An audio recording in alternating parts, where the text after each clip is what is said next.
How's it going, everybody? Superblah here with the GBA Season 3 Conference Breakdown. That's right. Since we've added two new teams, well, four new teams, but two total teams up to 16 from 14 last year with four expansion teams, we decided that we're going to split into four divisions, two in each conference for this season, to try to balance the league out a little bit. Increase the competitive aspect of the league, and also make things more fun, give everyone a nice shot at getting into playoffs, and just trying to make it a nice, interesting atmosphere into the season 3 as we go. So without further ado, let's kick off with the Kanto Conference in the Red Division, where the first team up top there will be myself, the Boston Red Sox.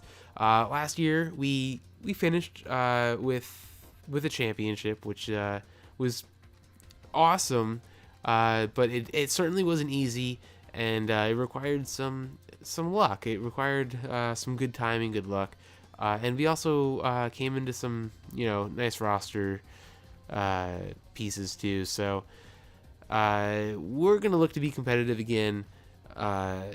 Definitely, if anything less, I would say, than a playoff berth would be considered a failure. That's just the type of competitive person I am, and a lot of people in the league share that, and that's what makes the league such a great thing. Up next, the revitalized Atlanta Hawlucha went 5-9 last year. Not too surprising. They were more of a wait and see type of team. If they do well, then they'll play well. If they're not gonna stress too much about it, because they were really more geared up for this season. Now, they made a big trade. They acquired two top draft picks and ended up acquiring Terrakion and Sylveon. Now, that boosted their team up quite a bit in terms of how threatening they are. So, because they went 5-9 last year, they're not the same team. They're not. They're a threat, and I'm going to be stuck with them in my division. So, they're definitely going to be a playoff contender, at least on paper. You still have to play your games. And speaking of playing your games, we'll go to the New York Yankees. Shady Penguin, after making the playoffs in the first season, went 7-7 last year, which is by no means poor. Played well, and he's getting a lot better at the game as well. He had a pretty decent draft. He picked up Gardevoir, amongst other things. That really makes his team seem a little more well-rounded, and I think he's gonna have a shot to compete as well. I think he could be right there. He's been pretty consistent, and consistency is definitely key. When it comes to just playing over a long period of time. 3 months is a long time to be playing a turn-based strategy game. And speaking of being competitive, the Real Maril, by our first expansion team, Mega Mogwai. Miguel is a very intense and fiery spirit, if you will. Always competitive. Wants to do well. He can do well with just about anything. His team, when you look at it on paper, it might seem like it doesn't have the big flashy names that other teams have. But there's a lot of synergy there. He's a great player, and I think if anyone can make it work, he will. And just because he's an expansion team and he doesn't have like Heatran and just all those the big names, I don't think it's a reason to count him out. I think his skill is definitely gives him a little bit of an edge on some of the other players. He did go 7-1 in the GBA D League, even though the rosters were a bit more balanced out in that league. I don't know. It'll be a different atmosphere. We'll see how he handles himself. That'll do it for the Red Division. We'll hop over to the Blue Division. At the top there, you have the Arizona Deoxys and the Toronto Maple Leaf Eons, the two other Kanto Conference playoff teams from last season.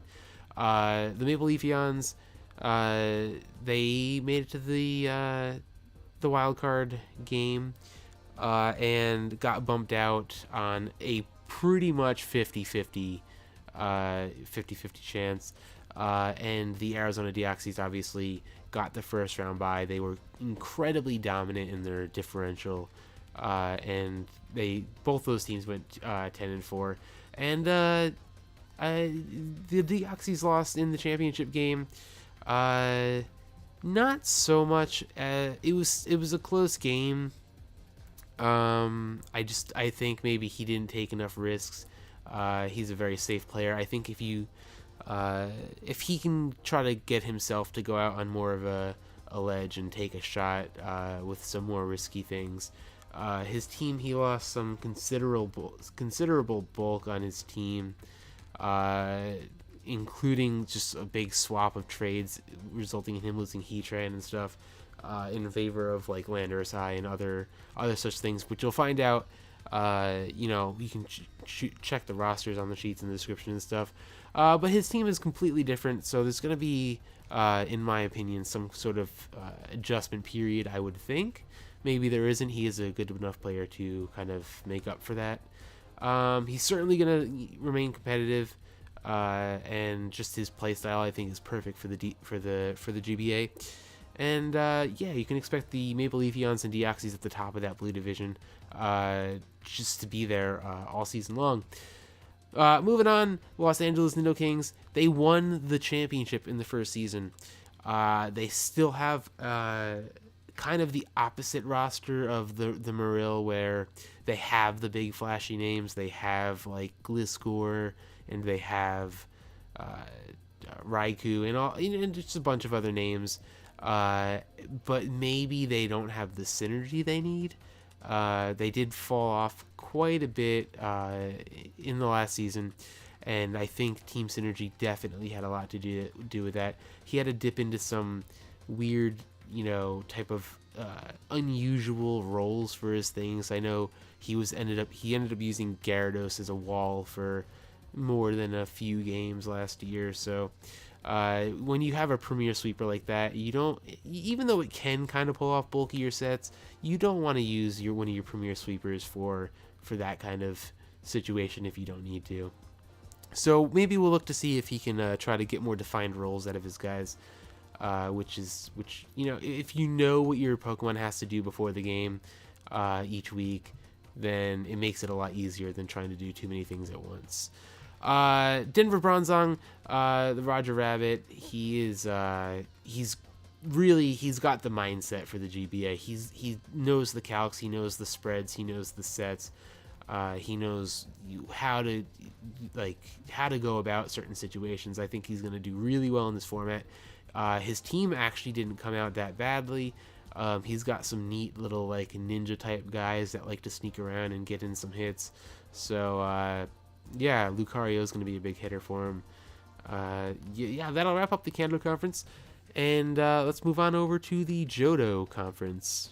First up in the gold division, we have the runners-up from the second season, the New Orleans Developers. John came into the league just before the start of the first week, I believe, taking over for an older team. The team he was inherited was really good. It was pretty stacked. It had some glaring holes though. The draftees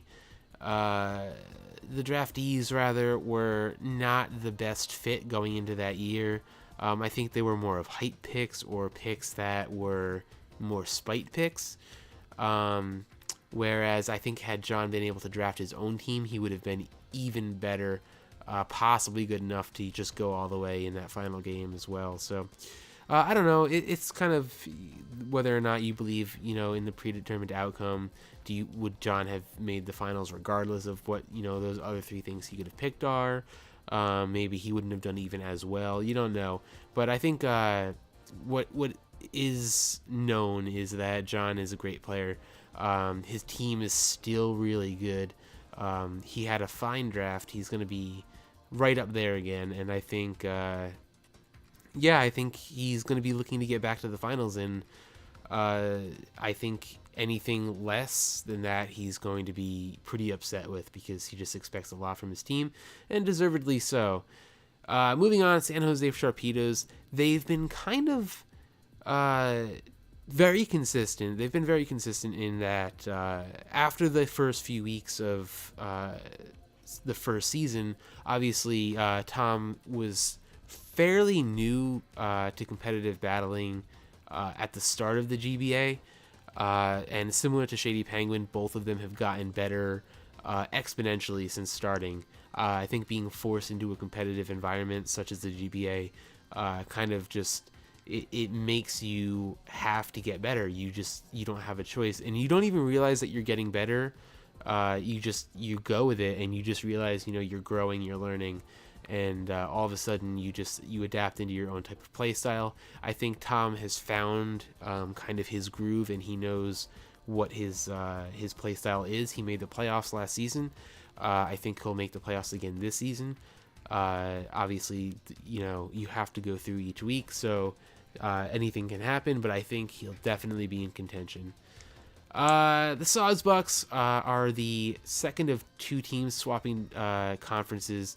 We tried to keep everybody that was in a conference last season in their respective conferences, with the exception of the Nidokings and the Sawsbucks, who will trade, just because we feel like they added, competitive balance and just overall interesting,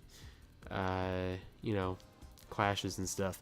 So Sawsbucks, they were terrible. They were awful in the first season. They weren't even. There's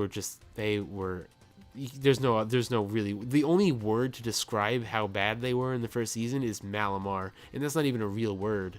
Last season, however, they did do better. Went 7-7. Going 500 in this league is nothing to be ashamed about. You have a hard match every week almost, and going 500 is not a problem. It's not going to get you into the playoffs. If you think about it, Shady Penguin went 7-7 last year and missed the playoffs by one game. So if you go one game over 500, you have a shot at getting into the playoffs, especially with the wildcard system and 4 division titles now. So I think he added some depth. He added Mandibas, which I think serves his team really well, and he added a couple psychic types. I don't think he'll end up hanging on to them just because of type redundancy, but I do think he has some nice trade fodder definitely to get rid of. So I don't think his roster is set. I think he'll definitely make some more moves, but I do think that there's no reason he can't try to compete. St. Louis Rampardos, the only expansion team that wasn't a D-League member, which is A-Drive. A-Drive, he is very well versed in the lower tiers, so that's going to give him a bit of an edge, as you need to often be prepared for sort of unusual types of sets and spreads and situations in lower tiers that you wouldn't necessarily get in OU. So I think that'll help. Another thing is he does his own breeding and stuff like that, so he will have just like a silly little thing where he'll know for sure that his things are done right. Last year there were at least 3 games, possibly even 4 games, that were decided because somebody genned something that was not correct, or they had the wrong hidden power, they don't know what it was or something like that. And that really doesn't happen when you make your own Pokemon, because you pay attention, you're actually making it yourself. And that's just, it might be a slight little kind of not very impactful fact, but it's there, and it can make a difference. Even 1 or 2 games can decide a playoff spot. On top of that, he probably had the most well-rounded on paper and possibly solid draft of the expansion teams. He has some really nice things that he picked up, including like Latios, Garchomp, Blissey, stuff like that. And I think he did really well for himself. People were saying the expansion draft was really shallow. I think he disproved that by putting together a pretty nice team. Moving over to the Silver Division, we have the Pittsburgh Steelix, the 3rd playoff team for the Johto Conference. He got the short end of the stick a couple times. He lost on a very min roll to the Pelipers, which sent the Pelipers to the finals. So it could have easily been the Steelix in the finals last year. It's just that when it comes to Pokemon in general in the GBA, it either is or it isn't. You lose or you win. Damage rolls are part of the game. Crits are part of the game. You can't control anything outside of what buttons you press. So anything that happens like that, you just gotta kind of move on with it, and we'll see how Joe moves on. His team he drafted this year, I think, has a bit more versatility and chemistry than it did last year. He made a big trade with Gubs, getting Heatran, as well as a couple other things, and I think he'll be better off for it. I think he has a better ability to make switches into a wider variety of threats, I think, now. So the Steelix are going to be in good shape. You don't really have to worry about them. The Utah Jasmine, I believe they had a really very, very solid draft. I like it. It's probably in my top 3 or 4 favorite drafts. And I think the roster is going to be improved quite a bit because of it. They've added some offense with their mega pick of Lopunny and Hydreigon. And they started off slow last year, and then kind of like Tom did in the first season, picked it up as the season went along, got a grasp for the metagame and how to play the GBA. And I think the Jasmine are going to be very solid. The Escavaliers, you can't deny it. They were the worst team in the league last year. If you want to get technical, they were tied for the worst team in the league last year. If you want to get even more technical, they were one differential away from being the very worst team, but technically somebody was worse. That somebody being the Chicago Grand Bulls, who, probably should have won, but they, lost a bunch of games that they lost a lot of 1-0 games, a lot of close games, I think, which might even be a lie. I don't know. But I do think that the Escavaliers had a kind of a sloppy draft in the expansion. They picked Escavalier first. That was a mistake. I'm not hating on Nexus. I'm just saying that he didn't really... I don't think he had a grasp for the situation. He definitely had a better handle of it the second time around. He made some nice picks that I think will allow him to kind of power through some teams. And he can definitely look to improve off of last season's learning experience, if you will. The final expansion team, and probably the sleeper pick for, at least in my opinion, for an expansion team making a push to win a division, the Anaheim Ducklets. If you want to throw the Anaheim Mighty Ducklets in there, you can do that as well. Adam is a great player. He was the only team, I believe, to beat. He was one of the only teams. I think Miguel lost once or twice in the D-League, and I know Adam beat him once. And that's great, because Miguel's very, very good player as well. And Adam has a really great grasp for how the GBA works. He's really good at set making. He practices a lot. He tests his sets a lot. He goes really in depth with his calcs and his spreads. On top of that, he ended up with the first overall expansion pick, which landed him Thunderous Eye, which is a threat that not a lot of teams can handle. And I think the Silver Division in the Johto Conference, just on paper, is a little bit weaker maybe than some of the other divisions. So I think having him down as a sleeper pick to possibly take the division is not too far, off the rails. So yeah, that's going to be the division breakdown. It was about, 10 minutes longer than I intended, but I just like talking.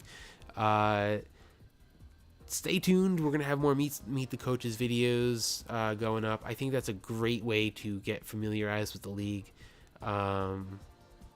as well as draft analysis videos and just all of the GBA Season 3 features videos that we're going to be adding. So definitely check out all of the things in the description. You're going to have your doc sheet if you want to check out the people's rosters. You're going to have all of the members' channels in the descriptions. If you want to meet some new players and stuff by going to their channels and doing that. Yeah, so thanks for watching, guys. I will see you later. If you're not subscribed to my channel, you can feel free to pick that up in the description below. Leave a like to support the GBA, and have a wonderful day.